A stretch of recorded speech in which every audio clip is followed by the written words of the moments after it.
Ce soir, c'est le 14 février, jour de la Saint-Valentin, jour des amoureux selon le magazine Carrefour. Vous avez reçu toutes les pubs pour acheter des roses rouges et des bijoux hors de prix à votre chérie, mais vous n'avez pas de chérie? Bon, pas de panique, moi non plus. Ouais, ce soir, c'est soirée célibat à l'appart, petit moment d'intimité entre vous et vos parents, ou vous et votre coloc, ou entre vous et vous-même. Alors ce soir, on va faire les choses ensemble, being together. Vous voulez lire? Faites. Vous voulez travailler? Just do it. Mais si vous voulez danser comme un taré, c'est faisable aussi. Ouvrez-vous une bière, une deuxième. Bon, je vous conseille pas la troisième par mesure de sécurité. Faites-vous couler un bon bain chaud, ou pour ceux qui n'ont pas les thunes comme moi, prenez une douche. Faites-vous une petite infusion et posez-vous dans votre canapé. Quand j'étais petite, mon père m'a dit « s'ennuyer c'est super ». À l'époque, je comprenais pas trop, alors je lui demandais souvent pourquoi, et il me disait toujours « parce que c'est quand on s'ennuie qu'on devient créatif ». Ferme les yeux, attends. Inspire et expire, patiente. Tu peux te poser quelques minutes et tu verras. Tes pensées se mettent en marche toutes seules. D'un coup, tu penses à 1001 choses. Tu penses aux impératifs, aux petites choses de la vie. Essaie de ne pas penser aux choses qui te prennent la tête.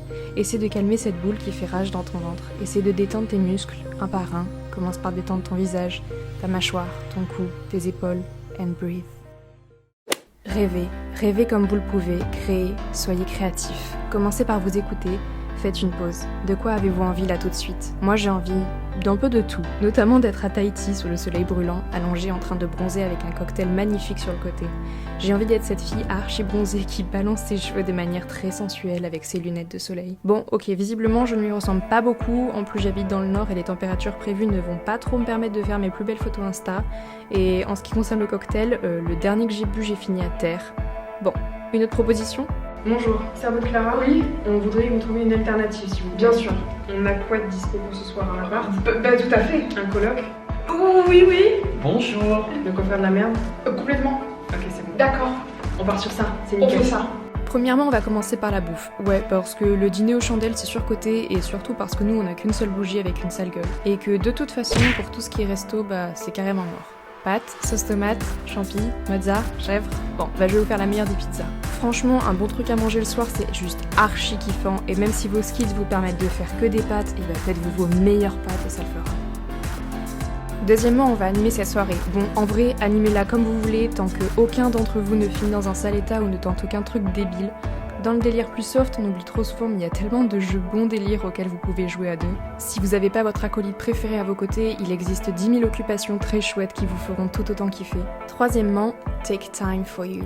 Bon, ok, bien manger, jouer, c'est cool. Mais le soir, en vrai, je sais pas vous, mais moi j'aime trop me retrouver tranquille dans ma chambre. Personne qui vient me faire chier, vous pouvez faire tout ce que vous voulez. C'est le moment où vous vous retrouvez en tête à tête avec vous-même.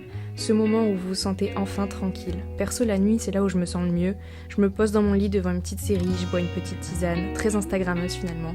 Je regarde 1, 2, 3 épisodes. Mais c'est aussi là où je viens raconter ma vie et coucher sur le papier toutes les émotions de ma journée, tous les sentiments qui m'ont traversée. C'est là où parfois je mets mes idées au clair, j'analyse et essaie de comprendre tout ce qui se passe autour de moi. Quand tout ça est fini, je pose tout, j'éteins les feux et j'essaie tant bien que mal d'attraper le marchand de sable. Je ferme les yeux et ça y est, mon cerveau se met en mode dream. Dans la vie, quoi qu'il se passe, on est toujours tout seul. Alors, notre plus grande conquête, c'est d'arriver à faire de nous notre meilleur ami. Je dis pas de nous dédoubler et de papoter comme deux amis qui le feraient, mais simplement de pouvoir apprécier sa seule compagnie. Rester seul, c'est pas la fin du monde, même si je suis la première à être abandonnique et ne pas supporter la solitude. La conquête de soi, ça se fait pas en un mois, ni quand on le décide. Ça prend des années, des dizaines d'années même. On passe par toutes les phases, on vit tout un tas d'expériences, et c'est ça qui nous rapproche de nous-mêmes. Bref, vous n'avez aucune raison de vous sentir mal aujourd'hui parce qu'être seul, c'est aussi une manière de se retrouver. Dans tous les cas, on ne perd pas le moral.